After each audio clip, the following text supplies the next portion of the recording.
Les journaux l'ont surnommé l'étrangleur de Hillside, mais la police croit qu'il n'agit pas seul. La piste à suivre pour le capturer est difficile, les indices sont rares et les meurtres s'accumulent. Les parcs de la Californie fourmillent de centaines de sentiers pédestres, parmi lesquels se terre un tueur. Comment les détectives pourront-ils le trouver dans pareille étendue? Les cadavres de plusieurs jeunes hommes sont retrouvés le long d'une autoroute du Midwest américain. La police connaît l'identité du tueur, mais devra prouver sa culpabilité avant qu'il ne soit trop tard. Le tueur en série ne pense qu'à une chose, tuer. Il ne s'arrête jamais de lui-même et le nombre de ses victimes augmente sans cesse. Son obsession est telle que seule la police pourra l'arrêter. Il est sans pitié.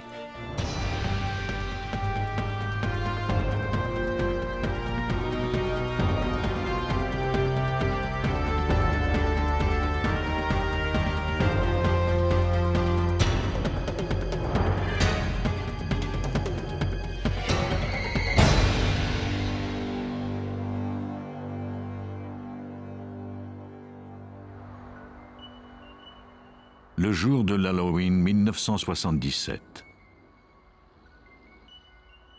Près des collines qui bordent le nord de Los Angeles, un homme fit une macabre découverte.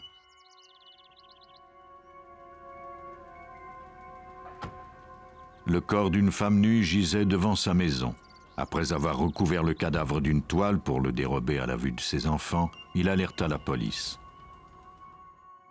Le détective Frank Salerno fut l'un des premiers inspecteurs à arriver sur les lieux. Lorsque j'ai reçu l'appel, on m'a d'abord dit qu'il pouvait s'agir d'une overdose. Mais dès que j'ai vu le corps, j'ai tout de suite vu qu'il ne s'agissait pas d'une overdose, mais bien d'un meurtre. La victime avait des blessures au cou, aux poignets et aux chevilles, ce qui laissait présumer qu'elle avait été ligotée avant d'être étranglée. Elle avait également été violée. On ne savait rien de son identité ni de son lieu de résidence. En fait d'indices, les policiers ne recueillirent qu'une seule petite fibre blanche sur une de ses paupières.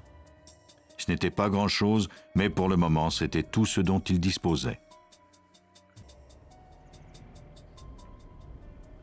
Moins d'une semaine plus tard, un témoin aperçut le corps nu d'une femme sur le sentier qu'elle avait emprunté pour faire son jogging matinal.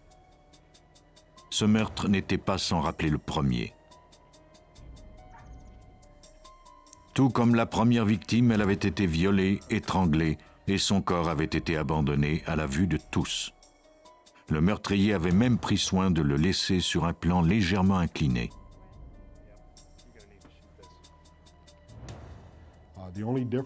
La seule différence entre les deux meurtres était l'identité des victimes. Il y avait les mêmes marques aux poignets, les mêmes marques aux chevilles au centimètre près. Il y avait également les mêmes marques de strangulation au cou.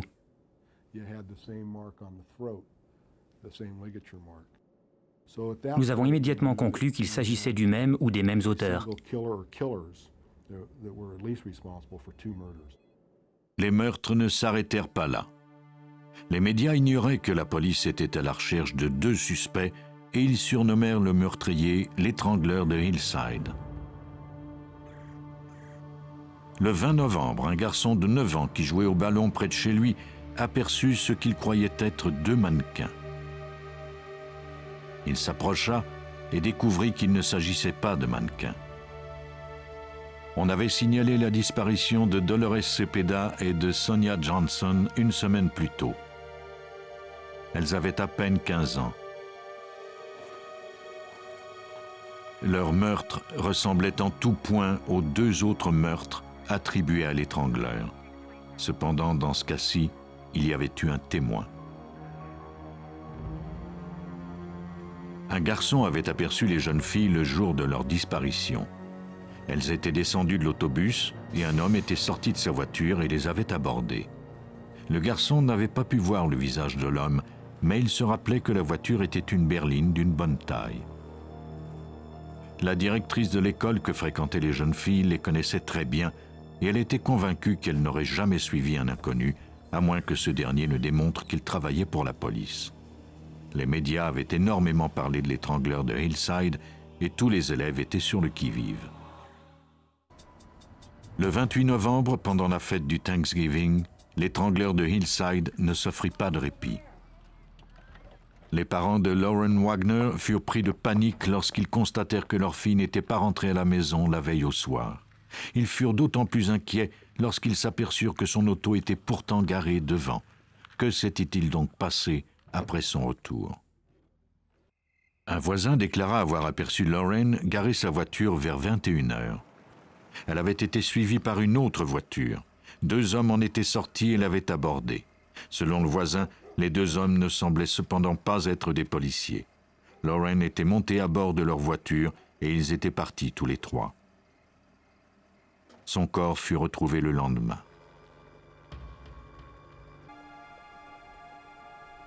Le témoignage du voisin corroborait cependant l'hypothèse de 2 meurtriers.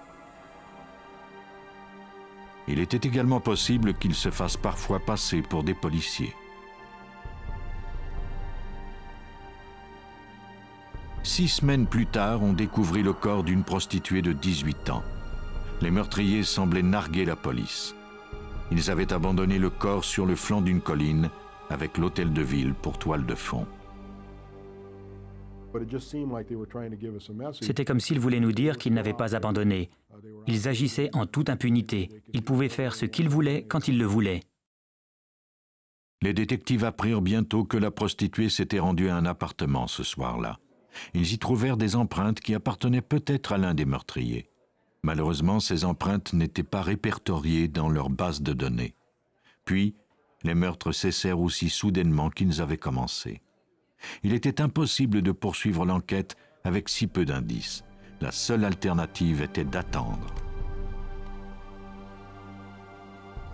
Après un règne de terreur de 4 mois, un calme inquiétant s'abattit sur Los Angeles. L'étrangleur de Hillside pouvait recommencer à tout moment. Mais où et quand?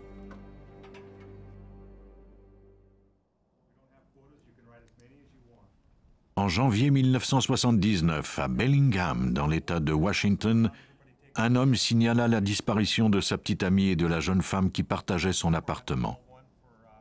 Elle lui avait dit qu'elles allaient surveiller une maison pour rendre service à un gardien de sécurité.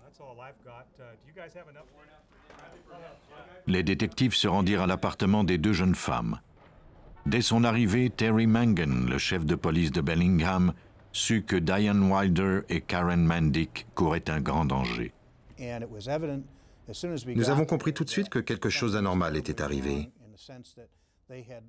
Il y avait des sacs d'épicerie dans la voiture de Diane Wilder qui contenaient des aliments périssables. Le chat n'avait pas été nourri, on ne l'avait pas fait sortir et les lumières étaient allumées. Il était encore trop tôt pour déterminer quels indices allaient se révéler importants par la suite. Les policiers recueillirent tout ce qu'ils purent, notamment la carte de visite d'un gardien de sécurité du nom de Kenneth Bianchi et une note où Diane Wilder avait écrit que Bianchi avait téléphoné. Lors d'un interrogatoire, ce dernier nia connaître les 2 jeunes femmes et déclara qu'il n'avait pas pris d'arrangement pour faire garder une maison par quiconque. Ce soir-là, il suivait un cours de technique policière car il espérait faire partie de la réserve du bureau du shérif.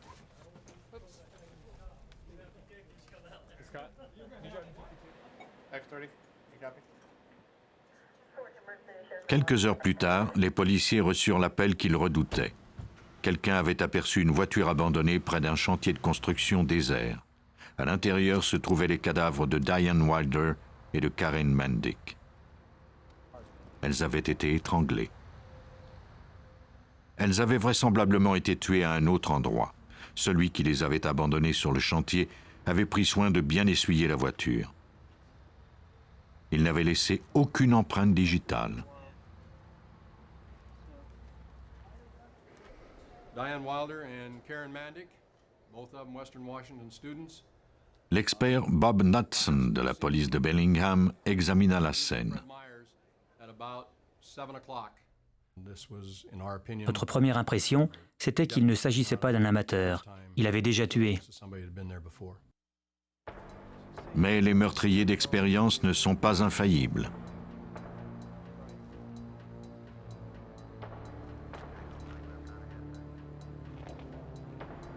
Les détectives recueillirent un cheveu qui ne semblait pas provenir d'une des victimes.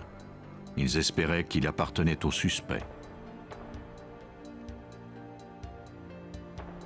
Il y avait des fibres dorées qui provenaient sans doute d'une moquette sur les vêtements et une des chaussures d'une victime. Cette moquette se trouvait peut-être sur la scène du crime. Comme cette couleur est plutôt populaire, retrouver sa provenance serait difficile. Les détectives disposaient cependant d'une adresse qu'une des jeunes femmes avait laissée dans le coffre à gants de la voiture. Pendant l'examen de la voiture, les experts avaient également remarqué un autre détail. Des tiges de bruyère fraîches étaient encore coincées en dessous.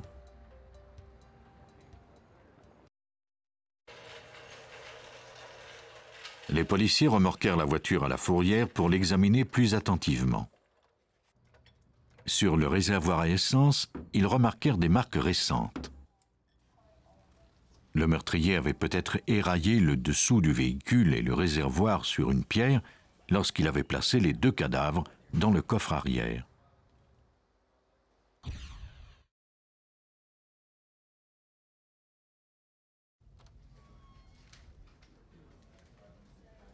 Des éraflures, quelques tiges de bruyère et des fibres de moquette dorées.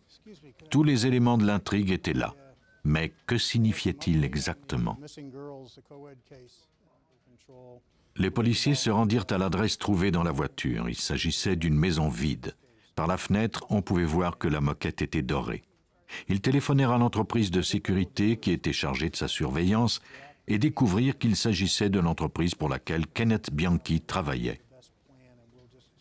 On leur apprit que la clé de la maison qui devait se trouver au dossier avait disparu. Pendant que la police obtenait les autorisations requises pour pénétrer dans la maison, les experts examinèrent les environs. Il y avait des buissons de bruyère, ça et là. Bob Knudson et Terry White se sont frayés un chemin et ils ont alors aperçu des marques récentes sur une pierre qui se trouvait dessous. Plus tard, nous avons bien vu que les marques correspondaient à celles qui se trouvaient sur le réservoir à essence.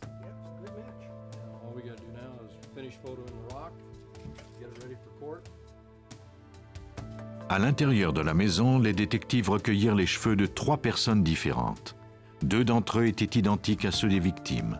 Le 3e correspondait à celui qui avait été recueilli dans la voiture. Ainsi, la voiture avait été garée devant cette propriété. De plus, les 2 jeunes femmes accompagnées d'un inconnu s'étaient bien trouvées à l'intérieur de la maison. Les seules personnes qui y avaient accès en l'absence des propriétaires étaient les employés d'une entreprise de sécurité. Kenneth Bianchi était à nouveau leur suspect numéro 1. Les policiers obtinrent un mandat de perquisition de sa maison. Ils espéraient trouver des indices reliés au meurtre. Mais au lieu de cela, ils découvrirent un lot d'objets volés dans le sous-sol. Ces objets allaient au moins leur permettre d'arrêter Bianchi et de le détenir jusqu'à ce qu'on trouve assez d'indices pour prouver son implication dans les meurtres. Les détectives apprirent alors que Bianchi ne s'était jamais présenté au cours de techniques policières le soir de la disparition de Wilder et Mendick. Ils procédèrent à son arrestation. Les cheveux découverts dans la voiture et la maison vide étaient bien les siens. Ils s'étaient donc trouvés aux 2 endroits.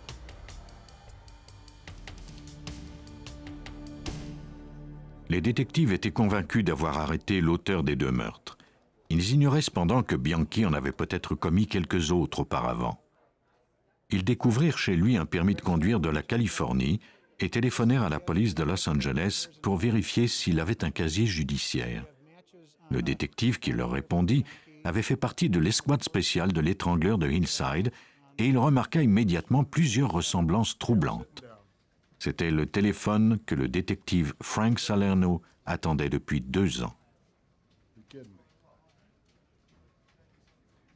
Non seulement vivait-il dans la même rue que 2 des victimes, mais il avait aussi habité rue Tameron, où se trouvait la maison de Kimberly Martin. Nous nous sommes retrouvés instantanément avec un suspect qui était relié à 3 des victimes. Nous n'avions jamais été si près du but auparavant.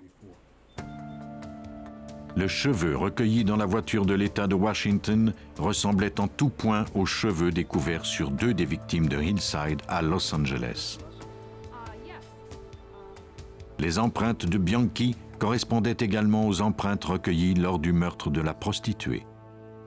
Confronté à ces preuves accablantes, Bianchi avoua que son cousin Angelo Buono et lui-même étaient ceux qui avaient étranglé les femmes de Hillside.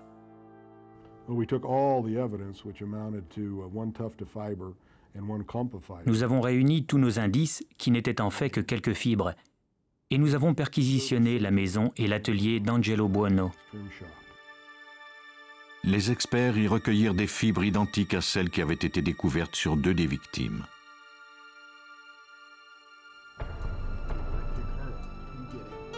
Les 2 hommes expliquèrent par la suite comment ils s'y prenaient. Ils roulaient dans les rues d'Hollywood en se faisant passer pour des policiers en civil. Certaines de leurs victimes étaient des prostituées et donc faciles à attirer. D'autres femmes étaient tout simplement arrêtées sous de faux prétextes.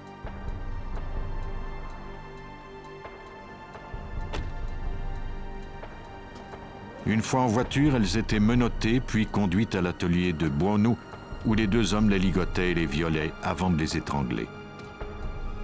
Il ne leur restait plus qu'à se débarrasser de leur corps sous le couvert de la nuit.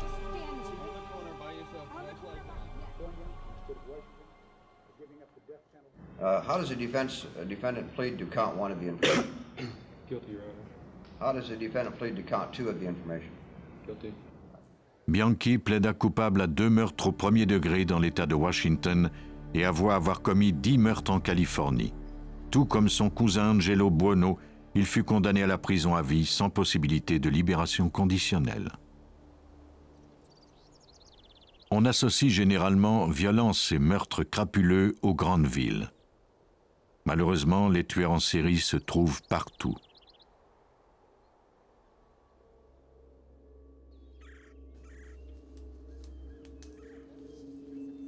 En octobre 1980, au cours d'une randonnée dans le parc du mont Tamalpais, au nord de la Californie, des jeunes femmes firent une macabre découverte. Le corps d'une femme gisait sur le sol. Elle avait été violée, puis tuée d'une balle dans la nuque.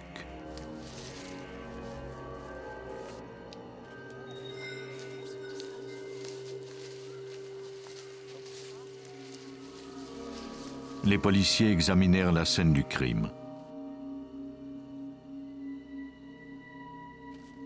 La victime s'appelait Ann Alderson. Elle avait 26 ans. La veille, elle était venue dans ce parc pour y méditer. Elle ne devait jamais rentrer à la maison. Le détective Rich Keaton, du bureau du shérif de Marin County, menait cette enquête. Ce parc est un peu comme un sanctuaire où l'on vient se reposer. Il surplombe la baie de San Francisco. Que quelqu'un ait commis un crime si violent dans un endroit si paisible tenait presque du sacrilège.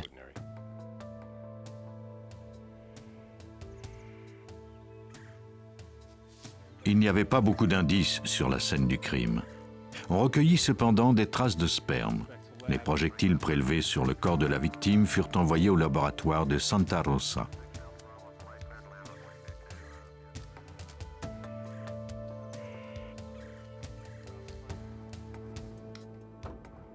L'expert Mike Waller espérait découvrir quel type d'arme le meurtrier avait utilisé.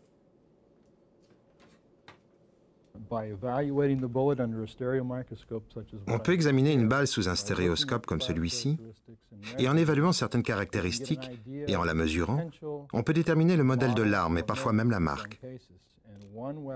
Dans ce cas-ci, nous pensions que l'arme utilisée était peut-être un revolver spécial Rossi de calibre 38.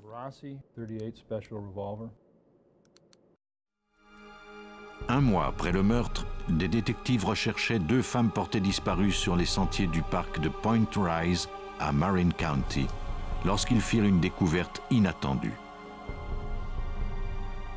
Les corps d'une femme et d'un homme gisaient face contre terre dans la forêt.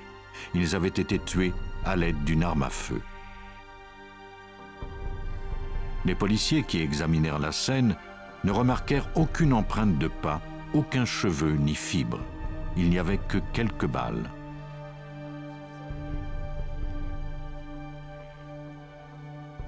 Pendant que les experts terminaient l'examen des lieux, les policiers découvrirent le corps des 2 femmes portées disparues. Elles avaient été déshabillées, violées et tuées. Le meurtrier n'avait laissé ni empreinte ni indice important. Les détectives étaient aux prises avec 5 meurtres et ne disposaient que d'une poignée de balles. Mike Waller examina ces projectiles et constata qu'ils avaient tous été tirés avec la même arme à feu. Aucun doute n'était possible. Un tueur en série rôdait dans les parcs de l'État et s'attaquait aux randonneurs. C'était malheureusement tout ce que l'on savait.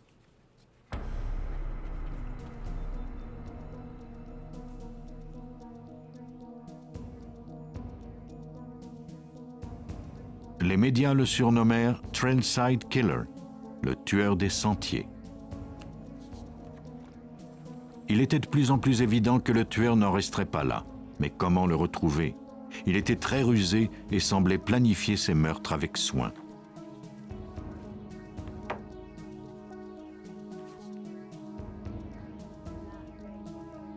Une équipe de policiers fut chargée de recueillir les témoignages des randonneurs. Certains d'entre eux déclarèrent avoir aperçu un homme étrange rôder dans les sentiers le jour précédent. Grâce à leur description, la police fit dresser un portrait du suspect.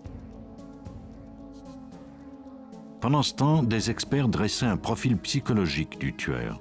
Il devait sans doute être un homme de race blanche, entre 20 et 25 ans, être grand et élancé et avoir les cheveux noirs. En somme, un physique agréable et une personnalité avenante et sympathique.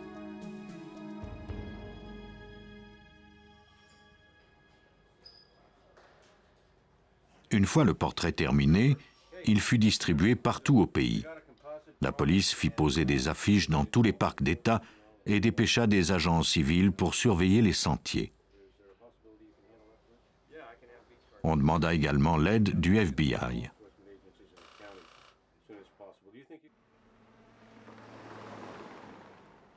Un plan fut mis au point pour capturer le tueur. Ce plan s'appelait Code 555.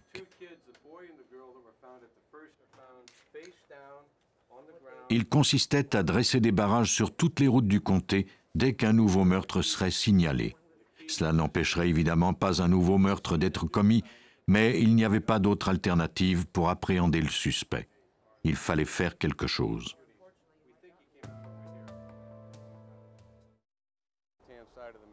Comme dans un film d'horreur, un monstre rôdait dans la forêt des montagnes du nord de la Californie. 4 mois s'étaient écoulés sans qu'il ne se produise de nouveaux meurtres, mais les détectives savaient que le tueur des bois pouvait agir à tout moment. En mars 1981, des randonneurs du parc Henry s'arrêtèrent quelques minutes à un observatoire lorsqu'ils entendirent des cris. Un jeune homme terrifié s'approcha d'eux en boitant et en criant. Il se promenait dans la forêt avec sa petite amie lorsqu'un inconnu leur avait tiré dessus. Sa petite amie était morte et le tueur était toujours en liberté dans le parc. Les policiers arrivèrent sur les lieux en quelques minutes. Malheureusement, le meurtrier semblait s'être échappé à nouveau. Le jeune homme, Stephen Hartle, fut envoyé d'urgence à l'hôpital. Les policiers avaient prévu de dresser des barrages sur toutes les routes qui traversaient le comté de Marin. Malheureusement, le tueur des bois n'avait pas frappé au même endroit. Le parc se trouvait dans le comté de Santa Cruz. Les policiers de Santa Cruz découvrirent des empreintes de chaussures sur la scène du crime. Ils en firent des moulages pour analyse ultérieure. Ces empreintes et les balles étaient les seuls indices dont les autorités disposaient. Mais quelque chose avait échappé au contrôle du tueur. Stephen Hartle avait survécu et il avait tout vu. Lorsque la police lui montra le portrait robot du tueur, cependant, Hartle ne le reconnut pas. L'homme qui s'était attaqué à lui ne lui ressemblait pas du tout. Était-il possible que Hartle et sa petite amie aient été victimes d'un meurtrier qui se plaisait à imiter le tueur des sentiers? L'homme qui s'était attaqué à eux était grand, costaud, il avait une moustache, portait des lunettes et était pratiquement chauve. De plus, il avait bien 20 ou 25 ans de plus que l'homme du portrait robot. La police fit faire un nouveau portrait et redoubla d'efforts pour retrouver non pas un, mais deux meurtriers.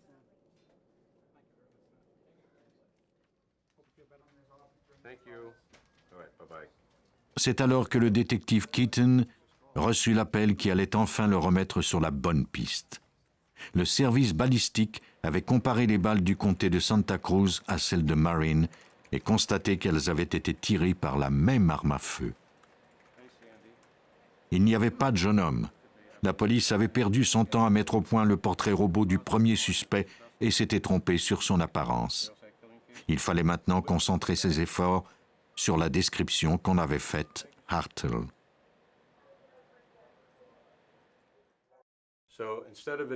Plutôt que de chercher un jeune homme de race blanche d'environ 25 ans, nous nous sommes mis à la recherche d'un homme d'environ 50 ans. L'enquête se poursuivait. Pendant ce temps, la vie continuait son cours. Heather Skaggs se cherchait une nouvelle voiture. Son petit ami et elle avaient fait le tour des concessionnaires depuis quelques mois, mais ne trouvaient rien qui lui convenait. Elle avait alors décidé d'aller voir la voiture qu'un de ses collègues voulait vendre. Avant de partir, elle nota son numéro de téléphone. Il s'appelait David Carpenter. Heather était un peu en retard. Elle se dépêchait car elle ne voulait pas rater Carpenter. Elle dit au revoir à son ami qui la regarda partir. Elle ne devait jamais revenir. Le lendemain, lorsqu'il constata qu'elle n'était pas rentrée, il téléphona à David Carpenter pour lui demander s'il l'avait rencontrée. Carpenter déclara que Heather n'était jamais venue chez lui et qu'elle n'avait pas téléphoné non plus. Inquiet, le petit ami de Heather décida de signaler sa disparition à la police. Lors d'un interrogatoire, Carpenter s'en tint à la même version. Mais les policiers ne purent s'empêcher de lui trouver une ressemblance troublante avec le tueur des sentiers. Il fut mis sous surveillance pendant 2 semaines. Pendant ce temps, la police découvrit que Carpenter avait un casier judiciaire pour viol et assaut. Il fut convoqué pour subir un nouvel interrogatoire. Lors de la fouille de sa voiture, les experts découvrirent une balle de calibre 38. Elle fut envoyée au laboratoire pour analyse. Le corps de Heather Skaggs fut retrouvé quelques jours plus tard.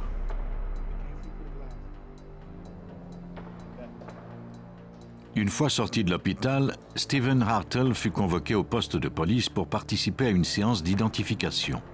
Il n'eut aucun mal à reconnaître l'homme qui avait tué sa petite amie. Il s'agissait bien de David Carpenter.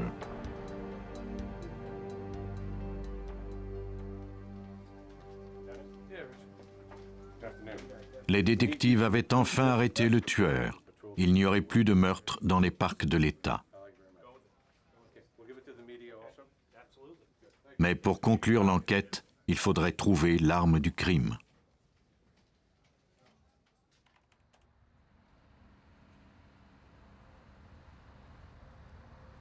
C'est alors que les policiers apprirent qu'un prisonnier qui avait connu Carpenter était prêt à parler en échange d'une remise de peine.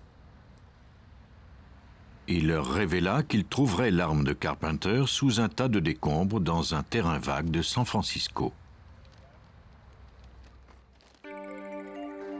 Il n'avait pas menti. L'arme fut recueillie et envoyée à Mike Waller afin que ce dernier procède aux analyses. Waller tira quelques balles avec l'arme de Carpenter et les compara à celles qui avaient été recueillies sur les diverses scènes du crime.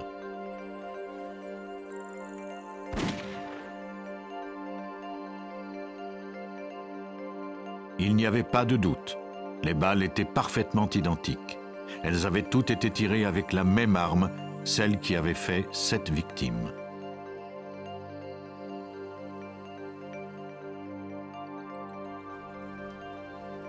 En plus des analyses balistiques concluantes, les experts en sérologie démontrèrent que le sperme recueilli sur la première scène du crime provenait bien de Carpenter. De plus, ce dernier portait des chaussures dont les semelles étaient identiques à l'empreinte qu'il avait laissée sur un des sentiers.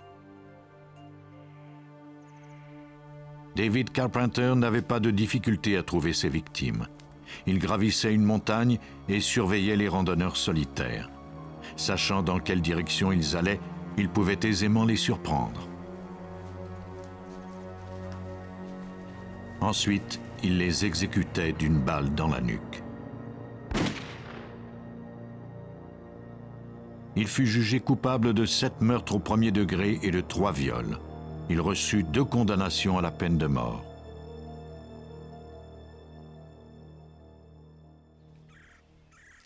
Carpenter trouvait une gratification sexuelle à violer les femmes.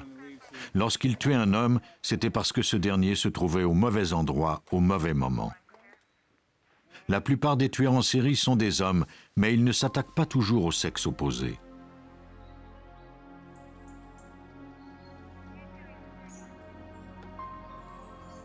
Au printemps 1983, en banlieue de Chicago, dans l'Illinois, le corps d'un jeune homme fut découvert sur un terrain vague près de l'autoroute 94 à Lake County. Il avait été ligoté et torturé. On l'avait dévêtu et poignardé à maintes reprises. Il semblait s'agir d'un cas isolé. Mais quelques semaines plus tard, un autre corps fut découvert près de la même autoroute, à moins d'1 kilomètre du premier, dans des conditions similaires. Dans les 2 cas, les détectives ne disposaient que de peu d'indices pour identifier le meurtrier. 4 mois plus tard, Ralph Callies fut découvert assassiné de la même façon, abandonné près de la même section de l'autoroute. Les médias surnommèrent le meurtrier le tueur de l'autoroute. C'est sur la scène du dernier meurtre que les détectives découvrirent un indice important. Il s'agissait d'empreintes de chaussures et de pneus. Ces empreintes n'étaient peut-être pas reliées au meurtre, mais elles allaient peut-être se révéler importantes plus tard si on parvenait à découvrir un suspect.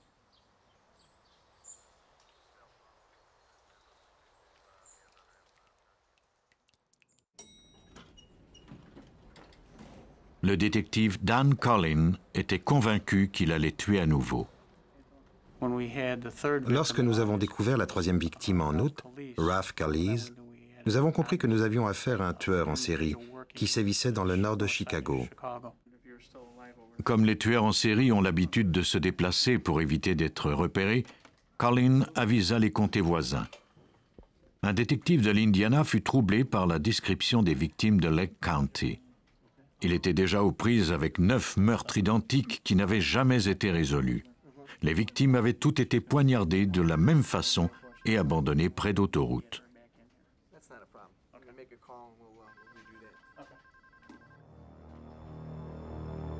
Une chasse à l'homme devrait à tout prix être lancée. Le nombre de victimes s'élevait maintenant à 12.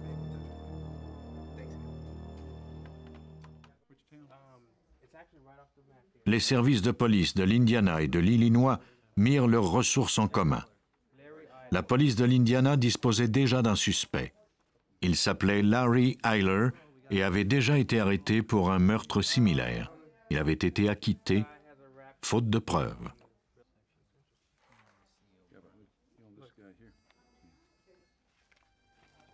Les policiers devraient se contenter d'attendre qu'il commette une erreur.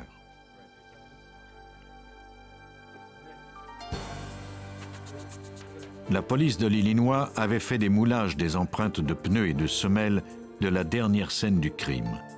Si les policiers de l'Indiana parvenaient à l'arrêter, il serait possible d'effectuer des comparaisons. Moins d'1 mois plus tard, ils eurent enfin leur chance.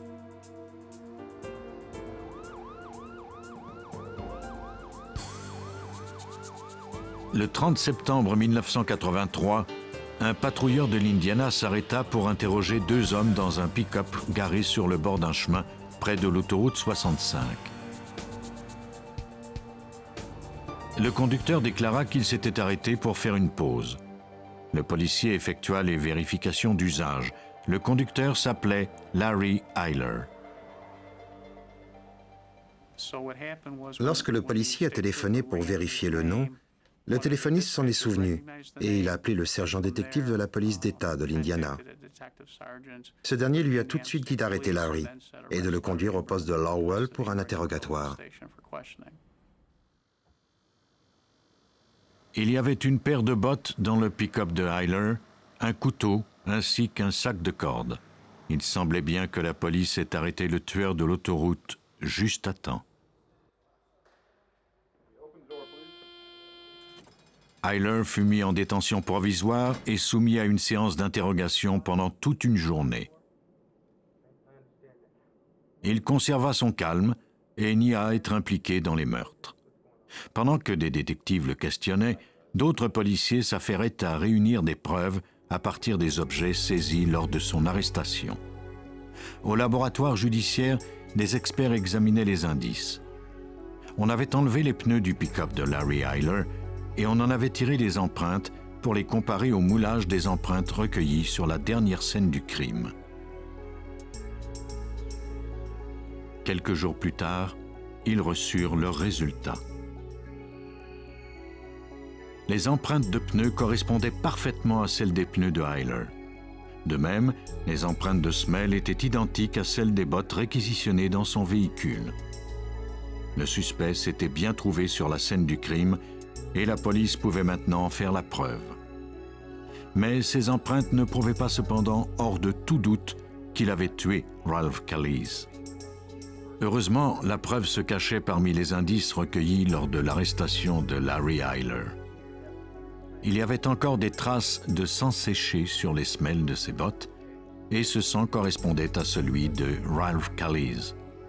De plus, il y avait également des traces de sang sur le couteau recueilli dans son pick-up. Avec de telles preuves en main, les détectives pourraient faire condamner Larry Hyler. Ils l'inculpèrent du meurtre de Ralph Kalisz et préparaient déjà la reconstitution des événements en vue du procès. Ils étaient convaincus de remporter leur cause. Mais ils se trompaient. Les preuves n'avaient aucune valeur. Les preuves ont été refusées à cause d'une clause d'exclusion, selon laquelle elles avaient été saisies illégalement. On ne pouvait pas s'en servir contre lui. Apparemment, le sergent qui avait répondu au téléphone au patrouilleur avait mal interprété une information. La police avait demandé à ce que Hyler soit surveillé et non arrêté. L'arrestation n'était donc pas justifiée. Hyler était coupable, mais toujours en liberté. Et tout ce que la police pouvait faire était d'attendre qu'il tue à nouveau. La police de l'Illinois décida de le garder à l'œil, non seulement pour éviter un autre meurtre, mais aussi dans l'espoir qu'il laisserait de nouveaux indices. Au mois d'août 1984, le concierge d'un immeuble aperçut un homme qui résidait dans un immeuble voisin en train de mettre des sacs dans la mauvaise benne à ordures.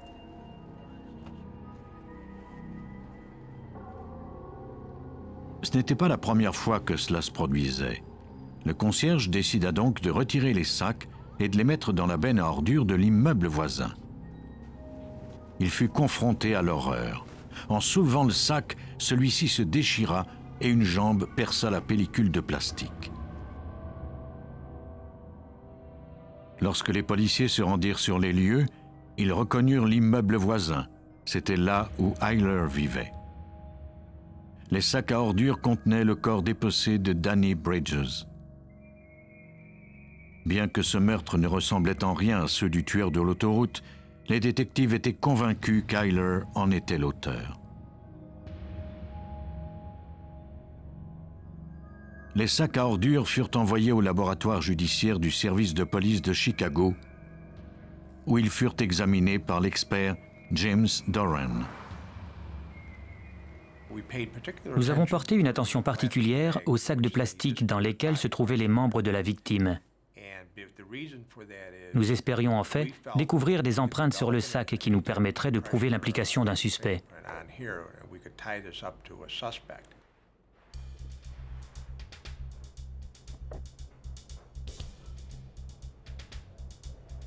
Les sacs furent soumis à la vapeur de supercolle. Doran découvrit une série d'empreintes. Personne ne fut surpris de constater qu'il s'agissait des empreintes de Larry Eyler. Les détectives disposaient enfin d'indices valables. Cette fois-ci, il ne faudrait pas commettre d'erreur. Les preuves étaient formelles. Toutes les procédures avaient été suivies à la lettre. Le règne de terreur du tueur de l'autoroute était enfin terminé. Mais Eyler avait une surprise en réserve. Lors d'un nouvel interrogatoire, Eyler déclara qu'il avait bien jeté des sacs à ordures, mais qu'il avait dû déplacer d'autres sacs pour faire un peu de place. Apparemment, avait-il déclaré, il avait déplacé les sacs qui contenaient le corps. La police savait qu'il mentait, mais en vérité, n'importe qui aurait pu toucher ces sacs une fois qu'ils étaient dans la benne à ordures. Son alibi serait difficile à réfuter. Une fois encore, il semblait que le tueur de l'autoroute échapperait à la condamnation. Dans l'espoir de prouver la culpabilité d'un meurtrier, les experts devraient à nouveau soumettre à la vapeur de supercolle les sacs qui contenaient le corps démembré d'une victime. Cette fois-ci, cependant, c'est l'intérieur qui serait analysé. James Doran découvrit une nouvelle empreinte qui appartenait bien à Larry Eyler. À ce jour, nous n'avons jamais découvert deux individus ayant les mêmes empreintes digitales. Et à moins que Larry Eyler ait une explication plausible au fait qu'il ait laissé l'empreinte de son pouce à l'intérieur de ce sac, nous avions la preuve que c'était lui qui avait tué Danny Bridges. Grâce à cette nouvelle empreinte, la police put procéder à l'arrestation de Eyler chez lui. Il fut accusé du meurtre de Danny Bridges. Eyler était à nouveau en détention provisoire, mais cette fois-ci, la police s'assura qu'il ne serait pas remis en liberté. Son appartement fut ratissé au centimètre près. Il n'était pas question de perdre ce procès une deuxième fois. Au premier coup d'œil, l'appartement ne semblait pas avoir été le théâtre d'un meurtre. Mais les experts découvrirent bientôt les morceaux d'un puzzle qui racontait une toute autre histoire. La mort de Danny Bridges était inscrite un peu partout dans l'appartement.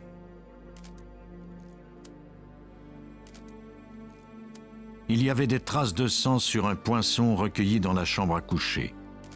Les échantillons étaient trop petits pour être analysés, mais il était cependant plausible de présumer que c'était l'arme qui avait causé les trous sur le corps de la victime.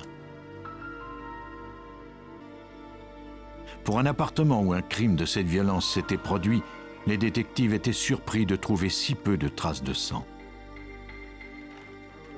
Si le meurtrier avait démembré le corps dans l'appartement, c'était sans doute dans la salle de bain qu'il avait fait son travail. Les experts retirèrent le seuil en espérant qu'Eyler n'en avait pas nettoyé le dessous. L'idée se révéla bonne, car il s'y trouvait suffisamment de sang pour procéder à une analyse. On envoya un échantillon au laboratoire.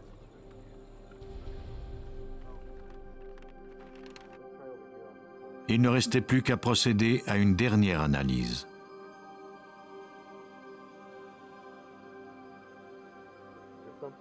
Les experts vaporisèrent du luminol, un produit chimique qui réagit au contact des protéines contenues dans le sang. L'appartement s'illumina soudain. L'endroit était couvert de taches de sang.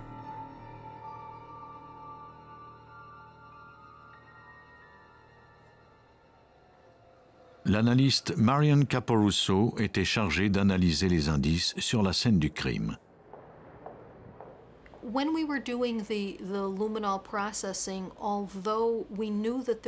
Lorsque nous avons procédé à l'analyse au luminol, nous savions qu'il y avait du sang, mais aucun d'entre nous n'était préparé à en voir autant. Il avait été essuyé. Le luminol nous a permis de voir exactement comment le meurtrier s'y était pris pour nettoyer la scène.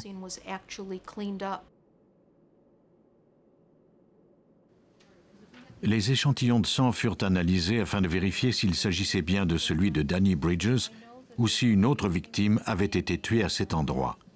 À l'époque, il était encore impossible d'analyser l'ADN.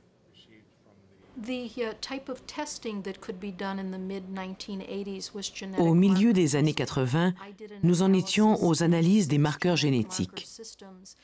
J'ai effectué une analyse et découvert que le sang sous le seuil était du même type que celui de Danny Bridges. Cette combinaison particulière ne se retrouve que dans 3% de la population de race blanche. Ces statistiques ainsi que les autres indices recueillis sur la scène suffiraient à faire accuser Larry Eyler du meurtre de Danny Bridges. Il fut condamné à mort. Il avoua par la suite avoir tué 22 autres hommes durant 4 ans.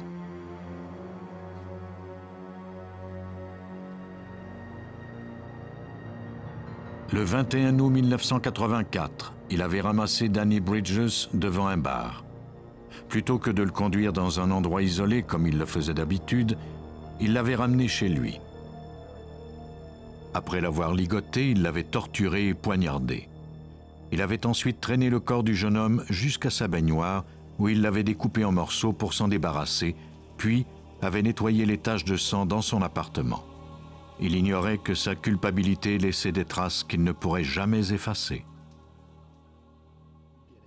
Il est difficile de comprendre les motivations d'un tueur en série. Les experts savent cependant que ces meurtriers sont incapables de s'arrêter. Quant aux détectives, ils sont, eux, incapables d'abandonner lorsqu'ils sont sur la trace d'un de ses ennemis publics. Ils savent qu'ils finiront par retrouver leurs traces à partir des quelques indices qu'ils laissent derrière eux.